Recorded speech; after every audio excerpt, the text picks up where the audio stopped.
Jacob, can we talk? I've made up my mind about something. Of course, my lady. I'm yours to mow to your whim. What is the issue? Well, the truth is... Please do not hesitate. You have but to ask, and I will assist you in any way imaginable.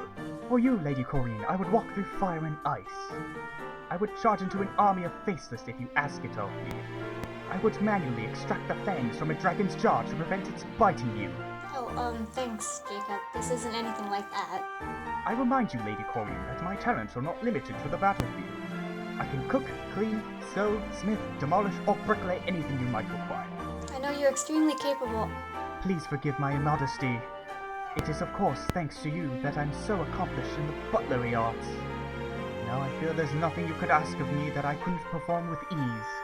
Would you just let me finish? I couldn't wish for a better butler than you, Jacob. I know I can count on you for any service, big or small. And yet, you clearly have something to tell me that you believe I won't want to hear. I want to be independent. Independent? Out of the question. What? But I'm an adult now. I shouldn't need your help all the time. And hey, aren't I supposed to be the boss in this relationship? Yes, but your authorities have limits. Among them, you may not deny my reason to live. Reason to live? Aren't you exaggerating a little? Not even slightly, milady. When I was first sent to serve you, I was incompetent to perform even simple tasks. The other servants shunned me since I inevitably created more work for them. You were the only person who took the time to talk with and encourage me. I will never forget the kindness you showed me, and I will be in debt to you forever. When you put it that way, I see your problem. But on the other hand, I want to be able to do things myself so I can help the others. A noble goal, but not incompatible with receiving help yourself from time to time. Alright, you've made your point. Let's compromise. Teach me how to make a pot of tea. Tea? Why? I want to learn to help everyone, including you, Jacob. I want to be able to make tea for the person who takes such good care of me. Is that acceptable? Jacob? I'm so touched. To think my liege, Lady Corrine, would feel this way about me. Very well, if you insist on this act of wanton democracy, I will not stop you. Really? That's great. But we must be cautious. Tea is dangerous business. Make it only when I'm nearby. You got it. Let's find some tea leaves and then get started. Thank you so much, Jacob. You're the greatest butler in history. My word. I hope nothing ill comes of this arrangement. Lady Corrine has no experience in the kitchen. Things could get apocalyptic.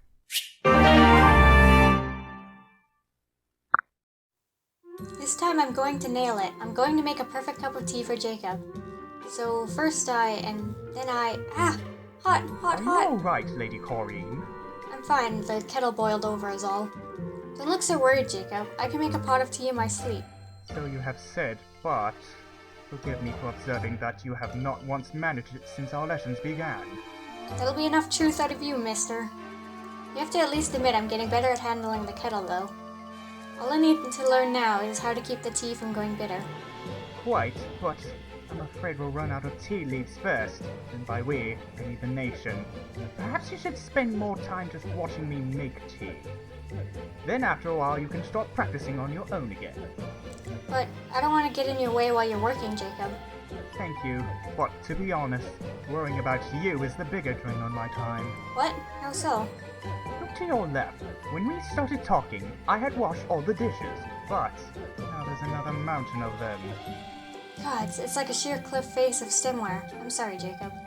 Now may I please just make the tea so I can tame the savage dish beast sooner? You know what? No. Go wash the dishes, and I will make the tea. I can do this. Ah, my apologies. I had just forgotten how stubborn you can be. I'm not listening, but I can still hear you. Alright, time to ignore Jacob and get back to this perfect tea in the making. Fine.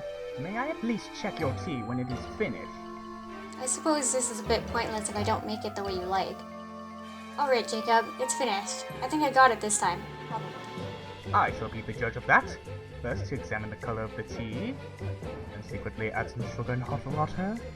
Well done, Lady Corrine. The color is passable. Let's have a cup together. This is so silly, but I'm really nervous. It's just tea, though. Hey, it's not bitter. Ah, delicious. Good work, Lady Corrine. You are now certified to make a pot of tea. Wonderful. I'm gonna go find some other people to try it out as well.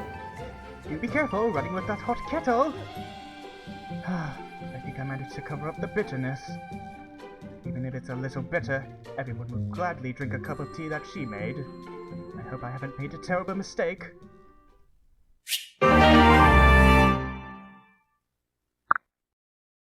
Lady Corrine, may I have a moment? Of course, Jacob, and thanks again for teaching me how to make tea. As always, I am delighted to serve you. You look pretty unhappy for a man who's supposedly delighted. What's wrong? I need to apologize to you, milady. I'm truly, deeply sorry. Huh? What for? The truth is, your tea was quite bitter, undrinkable, so... When you handed me the pot, I secretly added some sugar and more hot water. I shouldn't have done it, and I'm terribly, terribly sorry. I just couldn't stand to watch you do it wrong any longer, so...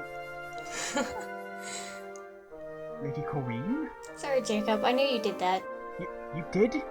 Then you won't punish me for interfering? Not at all. You were only trying to help me. I admit I was too stubborn about it. So I think that makes us even, don't you? You are most mangleless, milady. Well, I also learned something from this.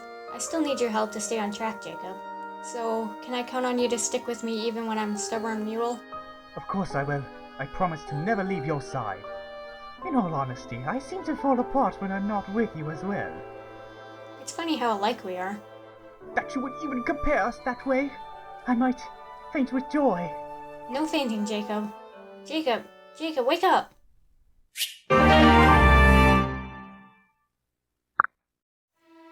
Hey Jacob, can you show me how you make that one tea that's kind of spicy? Tiger's milk? Certainly, milady. You know, you've been sounding a bit distant lately. Did I offend you somehow? Oh, no. You could never. You alright? Do you have a fever? I've never seen your face so red. I knew it was only a matter of time before you realized something was wrong. Lady Corrine, I'm deeply sorry, but I can no longer serve as your butler. What? You've got to be joking. Just the other day we were saying how we'll always stick together. Where is this coming from? I really did do something to offend you, didn't I? You have my oath that is not the case. It's just... mumble. Huh? I can't hear you when you mumble, Jacob. I've fallen in love with you. Jacob?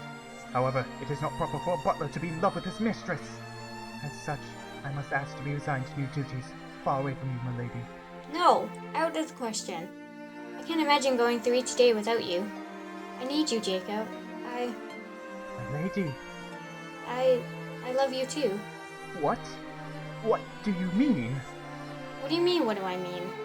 I've always liked you, of course. But recently you've come to mean so much more to me. I must be dreaming. There's no other explanation for this. Only in my dreams would Lady Corrine look at me this way, with her cheeks all flushed. Will you stop it? You're embarrassing me. Besides, you're just as red as I am. Anyway, request granted. You hereby fired as my butler. Would you consider being my husband instead? Yes! I mean, if it pleases you, your lady, yes, I would like nothing more than to be your husband. And we'll be together always.